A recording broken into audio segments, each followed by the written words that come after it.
Hello everyone. आज का topic है logical alphabet and number sequence test. Logical alphabet and number sequence test logical reasoning paper में ये एक बहुत ही इंपॉर्टेंट सेगमेंट है। लॉजिकल अल्फाबेट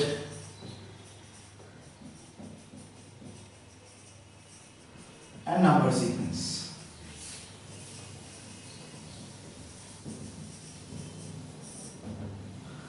ये है क्या? मान लीजिए मैं आपको पूछता हूं what is the 20th letter, तो आप काफी आसानी से बोल सकते हैं ये है टी। ऑब्वियसली इतना आसान क्वेश्चन तो आएगा नहीं एग्जामिनेशन में, तो एग्जामिनेशन में कैसा देगा? एग्जामिनेशन में आपको देगा what is the 267th letter. ये बहुत इंपॉर्टेंट क्वेश्चन है। फिर इसके ऊपर और advance question type 1, type 2, type 3, type 4, 5, 6, 7, 8 तक हम लोग आ जाएंगे। स्टार्टिंग करते हैं ये अनयूजुअल टाइप्स कि क्या होता है 267th लेटर में। देखिए हमारे पास इंग्लिश में है only 26, there are only 26 letters, 26 letter है आपके पास। तो 27वां लेटर क्या होगा? A we know the first and Z we know the 26th। तो 26 प्लस 1 ये पूरा साइकिल में फिर से होके ए में वापस आता है, तो 27th लेटर फिर से ए हो गया। इस हिसाब से 26 का मल्टीपल आप लीजिए तो 52वां लेटर हो गया Z, तो 53rd लेटर भी हो गया A, 54th लेटर हो गया B। कैलकुलेशन आसान है, लेकिन ये अगर तुरंत निकालना है तो कैसे निकालोगे? तो 54 को just divide by 27, divide 54 by 127 by 26 से आपको डिवाइड करना है। और फिर देखो क्या होता है, what is the reminder you are getting. आपको रिमाइंडर मिलता है 2, you are getting a remainder as 2, remainder is 2. So as the remainder is 2, as 26 into 2, 52, so remainder is 2. As remainder is 2, you only find, आपको सिर्फ निकालना है second letter, बस 26 से divide करो, जो भी आया वो निकालो रिमाइंडर, और रिमाइंडर से आपका आंसर आ गया। ओके, यहाँ पर एक सोचने वाला बात है, क्या 267 के लिए ये एप्लीकेबल है? आंसर है बिल्कुल एप्लीकेबल है। कैसे बनेगा? Like 267 divided by 26, 26 into 10 are 260। तो हमारा रिमाइंडर क्या है?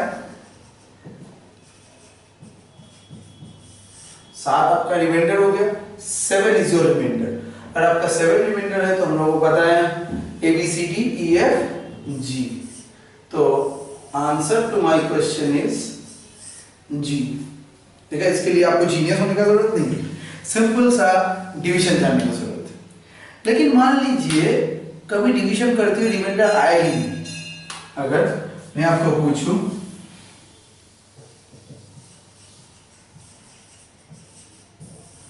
ये सवाल 5200th लेटर, तो क्या होगा? सिंपल सा है, अगर आपको डिवाइड करना है तो 26 से 200 से मल्टीप्लाई करने से डायरेक्ट 5200 आता है। प्रॉब्लम है, नहीं आ रहा है आंसर, कैसे होगा? इसका एक आसान सा सॉल्यूशन ये है कि if you get the reminder equal to 0, if reminder is 0 then answer हमेशा होता है Z। अगर आपका रिमाइंडर 0 आ गया तो answer will be 0 in all the cases। अगर आपका रिमाइंडर 0 है तो आंसर होगा Z। अब सवाल आता है क्यों ये चीज हो रहा है? उसका आंसर ये है, 26वां लेटर क्या था? 26 letter, that was the Z। 52nd letter भी था हम लोग का Z, 70।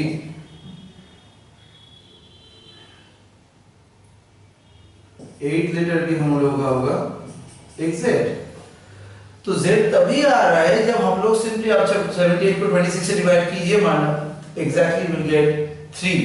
So in this kind of cases when the reminder is 0, तो हम लोग लास्ट वाले पोजीशन में जा रहे हैं, तो ऑब्वियसली इसकी वजह से हमारा वैल्यू आ रहा है 0। Okay, so this is very much needed कि आपका रिमाइंडर 0 आए तो क्या करना है? A होगा। काफी लोगों को लगता है A होना चाहिए, नहीं, आंसर आपका आएगा Z। तो इसी पैटर्न से हम लोग बहुत सारा सम्स अभी करने वाले हैं। चलिए रेडी हो जाइए। ओके, पहला सम्स है finding opposite letters. Finding opposite letter, अगर आप कॉपी कर रहे हो तो कॉपी में लिखो, नहीं तो ये तो रिकॉर्डिंग नहीं है आपके पास। फाइंडिंग ऑपोजिट लेटर्स कैसे होगा?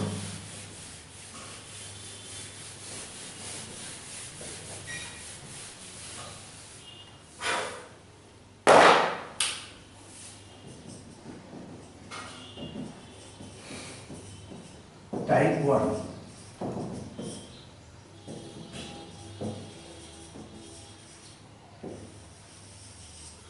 फाइंडिंग ऑपोजिट लेटर में एक ही ट्रिक अप्लाई करेंगे। देखिए, अगर मैं बोलता हूं ए का ऑपोजिट बोलिए आप, तो आप बोलते जेड। मैं बोलता हूं वाई का ऑपोजिट बोलिए, आप बोलते बी। आसान है, सिंपल कंपैरिजन से आ जाता है। लेकिन मैं आपसे पूछता हूं भैया पी का ऑपोजिट आप बोलिए, द प्रॉब्लम कि पी के लिए कैलकुलेशन करना पड़ता है। ये पूरा लिख के सोच के 10-20 सेकंड एक्स्ट्रा चला गया। अब ये 10-20 सेकंड बहुत महत्व रखता है। So how to tackle with these? Any idea कैसे करें? मैं बताता हूं कैसे कर सकते हैं। ए का पोजीशन सोचिए क्या आता है, एक। जेड का पोजीशन क्या है, 26, ऐड कीजिए 27। बी का पोजीशन क्या है, 2। वाई का पोजीशन क्या है, जेड के एक पहले मतलब 25 हो गया ना, तो 25 प्लस 2 हो गया आपका 27। तो दोनों ही केसेस में अगर हम लोग ऑपोजिट लेटर के ऊपर कैलकुलेशन कर रहे हैं तो ये जरूर आएगा 27। तो कोई भी हो, आपका स्टेप 1 है उस लेटर का पोजीशन निकालिए और उसको आप माइनस कर दीजिए 27 से। दूसरा जो पोजीशन आएगा वही वाला लेटर आपका जवाब है। कंफ्यूजन? थोड़ा सा कंफ्यूजन तो रह ही जाएगा। चलिए एक काम करते हैं। ये P दिया था, P आप ही लोग निकालोगे, P नहीं निकालूंगा मैं, आपको Q देता हूं। Q का पोजीशन क्या है? अब पोजीशन निकालने के लिए भी प्रॉब्लम है, जल्दी जल्दी याद नहीं आता है, A B C D गिनना पड़ता है। उसके लिए भी एक फॉर्मूला देखिए, E J O T Y। Formula का नाम है E ज्योति। E ज्योति, आप ये एक सिंपल सा वर्ड है, आप याद रख सकते हो, E ज्योति। जस्ट ज्योति के पहले E लगा दीजिए। अब मैं आपको बोलता हूँ ये स्पेशलिटी क्या है। ई का मतलब है 5, जे 10, ये 15, ये 20 और ये लग गया आपका 25। तो मैं अगर आपको बोलता हूँ पी, तो पी का पोजीशन आप बहुत तुरंत बोल सकते हैं, अच्छा ओ के बाद पी आता है तो पी हो गया मेरा 16।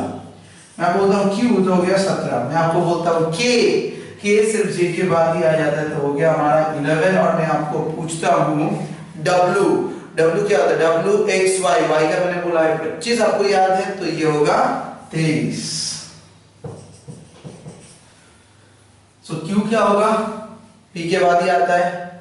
पी कहां से आता है, ओ के 2 बाद, ओ था 15 तो +2 आप लगा दीजिए, तो ये आ गया आपका 17, ये आपका आ गया 16। तो 16 के साथ क्या करने पर 27 आता है, 11। तो आपको 11th लेटर ढूंढना है। 11th क्या होगा, जे के बाद जे के, तो 11th लेटर हो गया आपका के। यहाँ पर में आंसर होगा 17 से आपको 27 को माइनस करना है, तो आंसर आता है आपका, you get the answer as 10। Your answer is 10। तो 10th लेटर डायरेक्ट फॉर्मूला वही है भाई, so the answer is J। Clear हुआ? So this is the way to calculate opposite letter in any logical alphabet based question.